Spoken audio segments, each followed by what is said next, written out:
Voici le secret pour être heureux. Il me tarde de l'entendre, vas-y, envoie. Faire semblant d'être heureuse. Et un jour, tu oublieras que tu faisais semblant. Depuis toujours, on court après le bonheur. Partout, on nous promet qu'il suffit de l'atteindre pour tout réparer. Aujourd'hui, ce désir légitime a viré à l'obligation. Non seulement il faut être heureux, mais il faut surtout le montrer. Ce que dit Bojack, c'est l'aboutissement cynique d'une quête où la tristesse n'a plus droit de parler. Sommes-nous devenus esclaves de cet idéal ? Alors, avant de plonger dans la tyrannie du bonheur telle qu'on la vit aujourd'hui, revenons un instant aux racines de cette quête.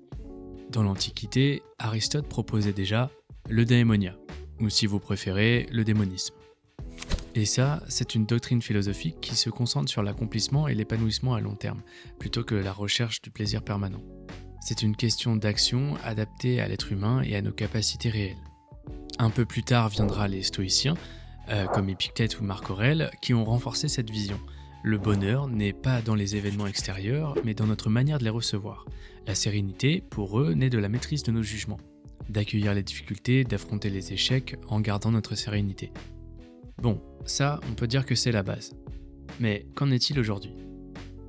Voici le livre « La pitié vous parle ». Dans ce livre, on part de l'oracle de Delphes aux influenceurs d'aujourd'hui. L'autrice rappelle que l'humanité a toujours cherché à consulter des experts pour résoudre ses doutes et optimiser son existence. Mais quand ces conseils deviennent une obsession collective, la frontière se brouille entre l'aide précieuse et la tyrannie du bonheur.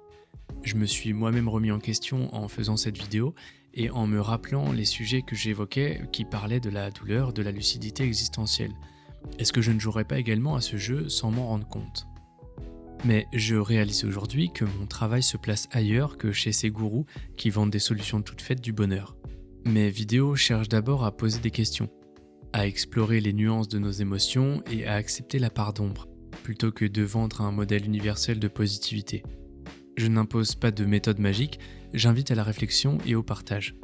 Et c'est précisément ce qui me distingue de la tyrannie du bien-être.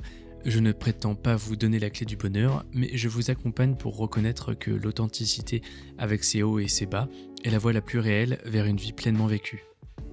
Pendant des siècles, cette sagesse a guidé nos philosophes, mais elle restait un luxe réservé à ceux qui avaient du temps pour réfléchir au grand air.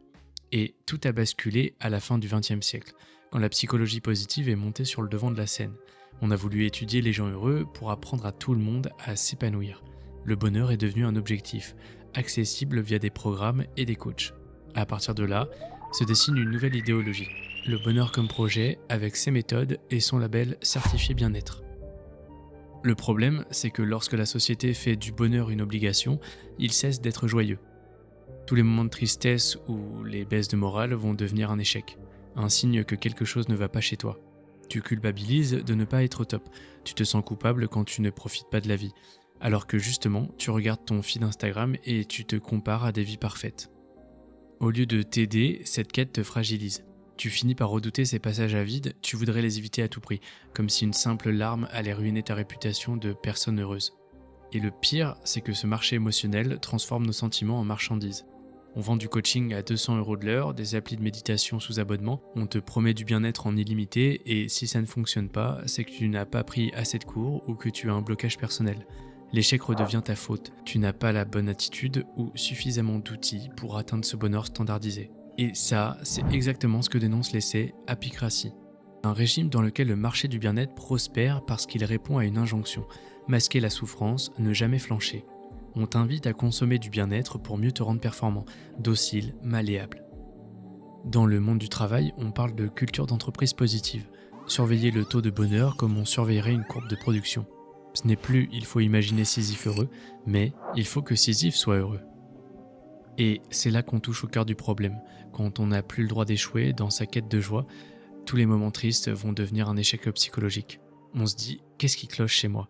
Les réseaux, le marketing nous renvoient à cette injonction permanente. Ne laisse jamais la tristesse te toucher. Et résultat, on se met à la traquer, à la repousser, voire même à la masquer, faute de mieux. On est inondé de success stories et de sourires parfaits, des fausses joies qui finissent par écrire un nouveau standard social. Il faut toujours être heureux. Alors, quel constat tirer de tout ça ? D'abord, que l'obsession du bonheur peut devenir la forme la plus subtile du malheur. Ironique, non ? Parce qu'on finit par passer son temps à fuir la tristesse plutôt qu'à l'habiter quand elle survient. le bonheur, tel qu'on nous le vend aujourd'hui, n'est plus un art de vivre, c'est devenu un cahier des charges. D'où nous vient vraiment l'idée selon laquelle le bonheur ne vaudrait que s'il ne connaît aucune ombre. Voici Épicure, philosophe grec qui a fondé une école où l'on venait chercher la paix intérieure. Il pensait que le bonheur réside dans l'absence de douleur physique et mentale, c'est-à-dire l'aponie et l'ataraxie. Autrement dit, on ne mesure pas la joie en multipliant les extravagances, mais en élaguant les souffrances inutiles.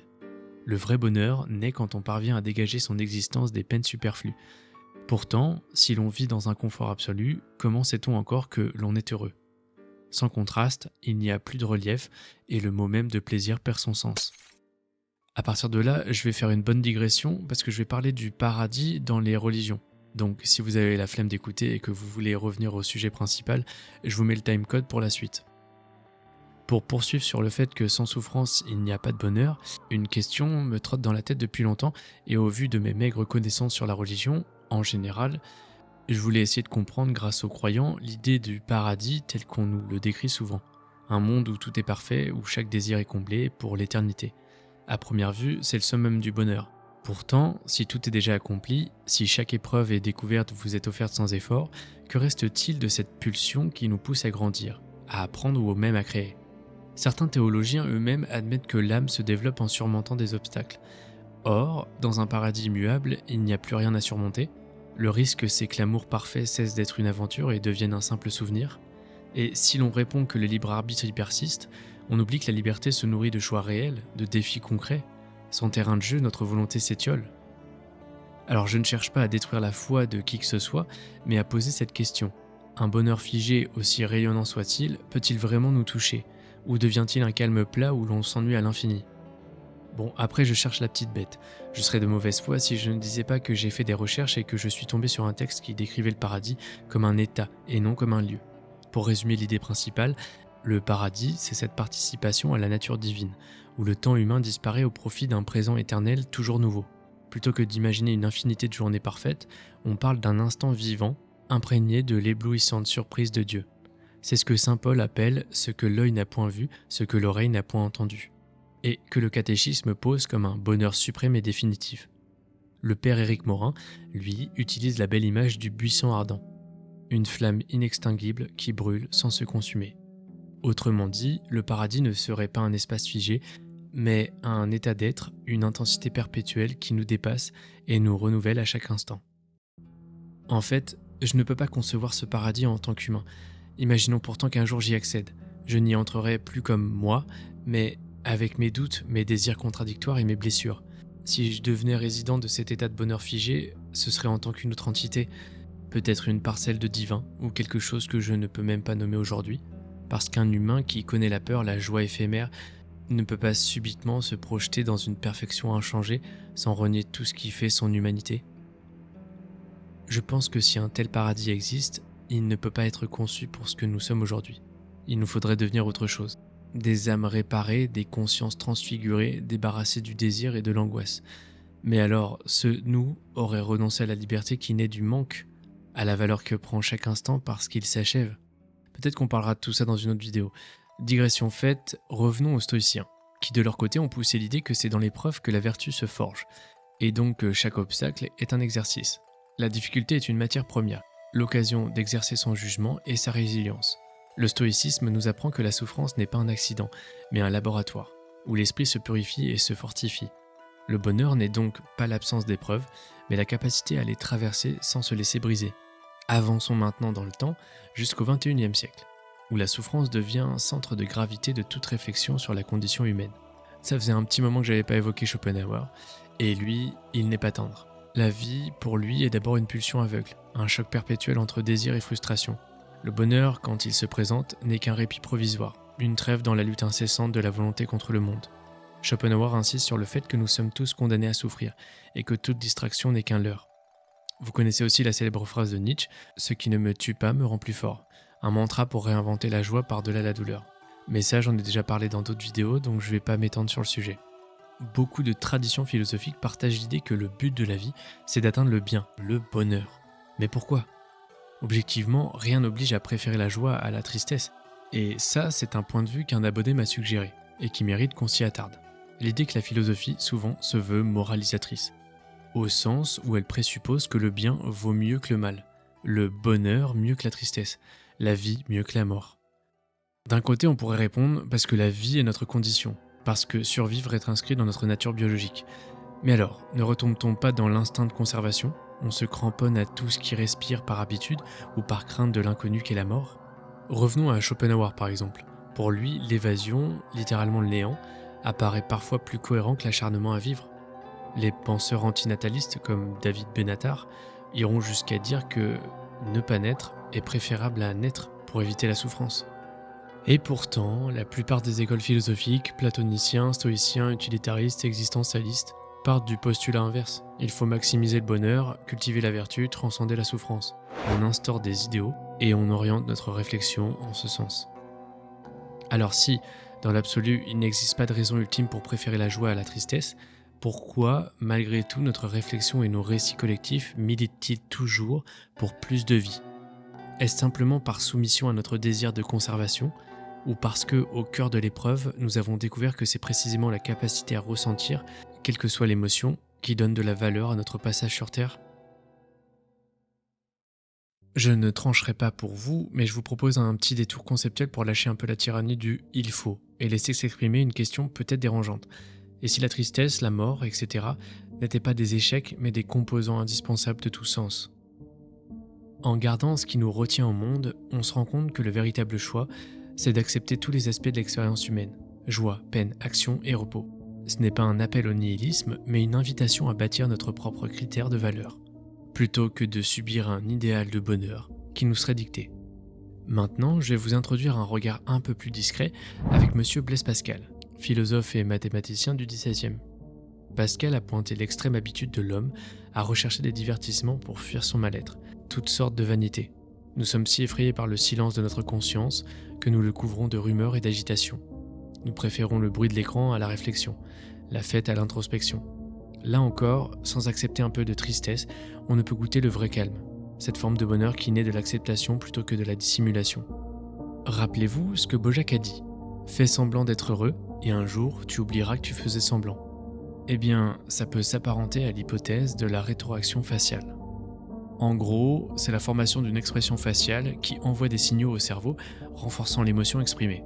Cette boucle de rétroaction peut intensifier une émotion existante et, dans certains cas, même l'initier. Par exemple, forcer un sourire peut rendre une personne plus heureuse, tandis que le froncement des sourcils peut évoquer des sentiments de tristesse. C'est l'idée d'auto-persuasion. Nos expressions modulent notre ressenti, mais attention, les récentes tentatives de réplication ont montré que ce mécanisme n'est ni magique ni universel. Il marche sous conditions. Et surtout, il peut se retourner contre nous quand il conduit à nier toute émotion négative.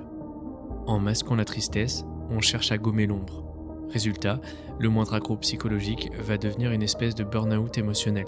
Le sourire forcé finit par nous rappeler qu'on évite une part vitale de nous-mêmes. C'est la revanche du corps et de l'esprit sur notre tyrannie du « toujours vouloir être heureux ». Vous êtes des êtres humains faillibles, vous avez des émotions qui pourraient s'apparenter comme étant bonnes ou mauvaises en fonction de la perception de chacun. Mais si elles existent, ce n'est pas pour rien. Elles sont l'exutoire de votre corps. La tristesse, la colère, l'ennui, la paresse, le dégoût, la joie, la surprise. Si toutes vos émotions se trouvent muselées, alors le moindre accroc déclenchera un effondrement. L'émotion refoulée explose sous forme d'anxiété ou de fatigue chronique. Vous n'êtes plus capable de ressentir un vrai bonheur parce que vous étouffez tout ce qui pourrait ressembler à une ombre.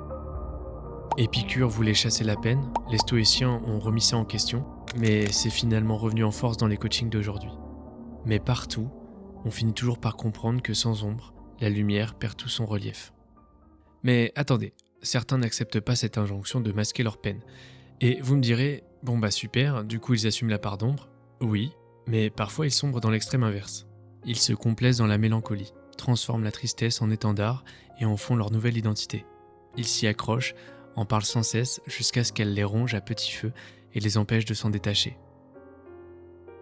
La mélancolie, c'est le bonheur d'être triste. Et j'avoue que je mentirais si je vous disais que ça ne m'est jamais arrivé. Pour tout vous dire, c'est de là que vient la création de Lacrimosophia.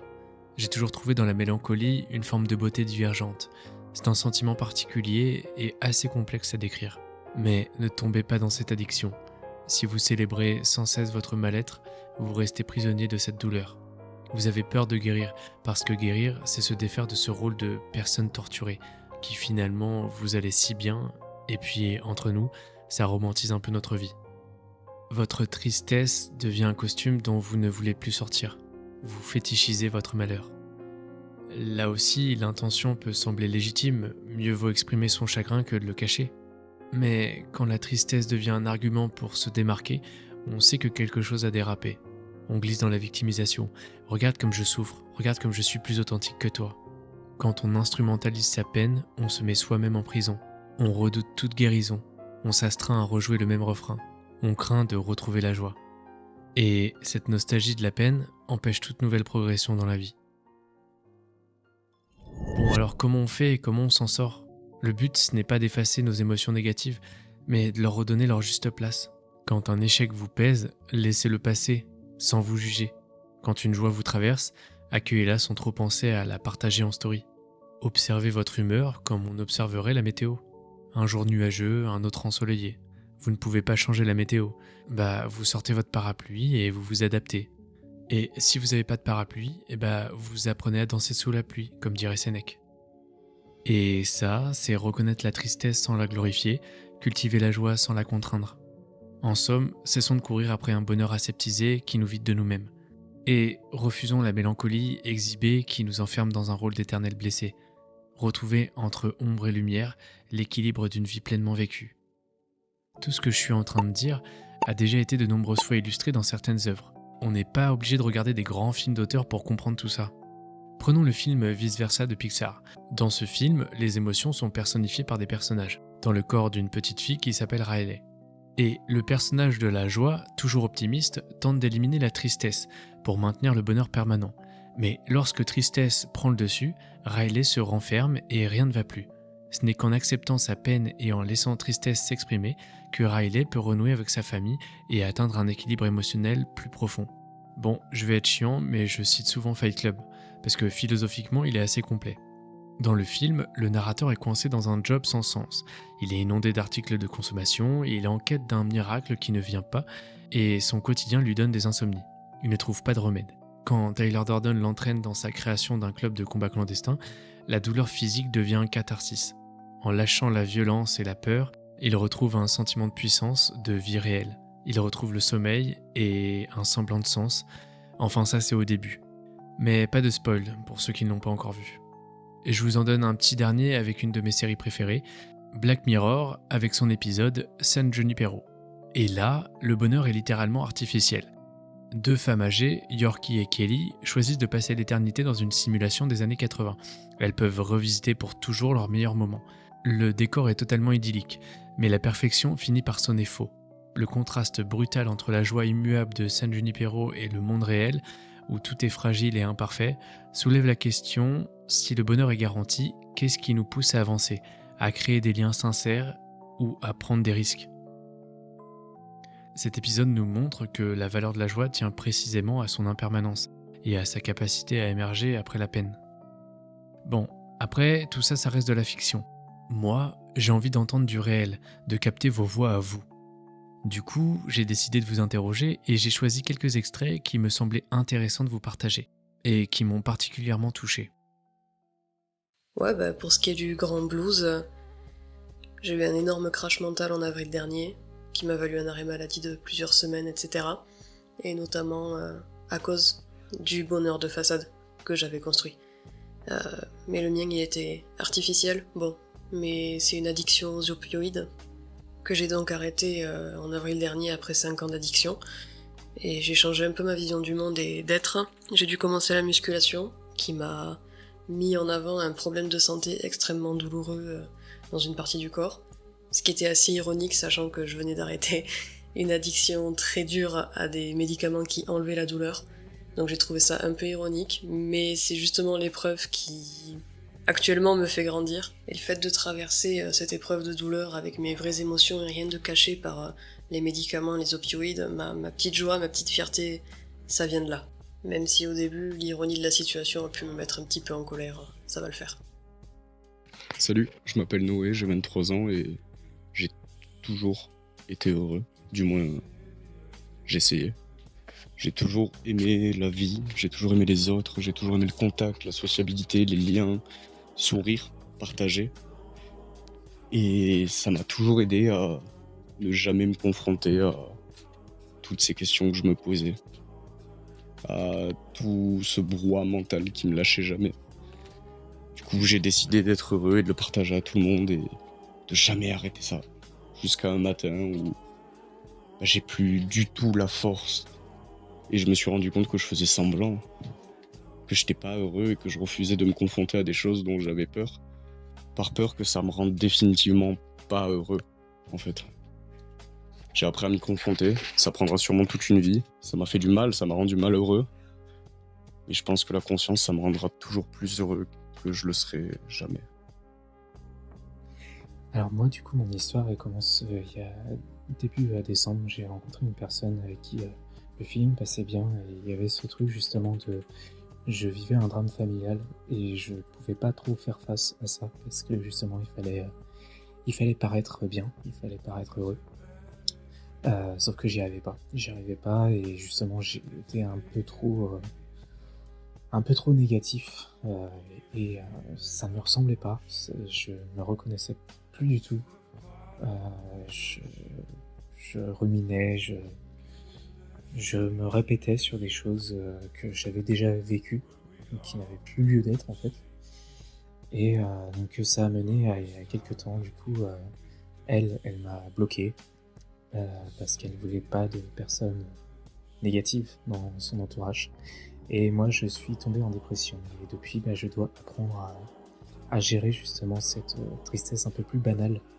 Comprendre que c'est pas une tempête, c'est plus un nuage qui traverse le ciel. Bonjour Lacrymo Sophia, je m'appelle A pour garder mon anonymat. Et pour tout vous dire, il y a quelques temps, j'étais en couple. Et avec mon ex, tout se passait bien jusqu'au jour de notre rupture. À partir de laquelle tout s'est effondré pour moi parce que c'est un événement que j'ai très mal vécu. Parce que j'allais plus en cours, je sortais plus de chez moi, je passais toutes mes journées au lit. J'ai pris mes distances avec énormément de personnes. Et étant donné que mon entourage m'a toujours connu comme une personne joviale, souriante, les quelques rares moments où j'étais entouré d'eux, je voulais rien laisser paraître. Du coup, je faisais semblant que tout allait bien, alors qu'au fond, ça n'allait pas. Je me sentais toujours en décalage avec les autres. Et à un moment, je me suis rappelé de quelque chose que mon ex m'avait dit au moment de notre rupture. Elle m'avait dit, je me rappelle très bien, tu ne te connais pas assez. Et ça a été un déclic pour moi parce qu'à partir de ce moment-là, j'ai justement cherché à comprendre pourquoi elle avait dit ça, à me connaître un peu plus. Et c'est à ce moment-là aussi que j'ai découvert votre chaîne qui m'a beaucoup aidé jusqu'à aujourd'hui d'ailleurs. Maintenant, j'essaie d'être honnête avec moi-même, de dire ce que je pense vraiment, ce que je ressens vraiment. Il y a encore du chemin à faire, mais je me sens mieux.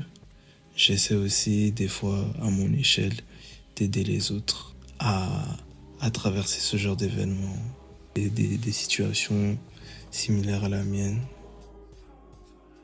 Vos témoignages l'ont confirmé. Preuve que, dans la vraie vie, le bonheur se mesure toujours à son revers, une larme ou un doute. Acceptez votre peine sans la sacraliser, ne fuyez plus cette part d'ombre qui donne corps à la lumière. Et rejetez l'idée absurde de devoir être joyeux en permanence, de devoir faire plaisir et effacer votre peine devant le monde.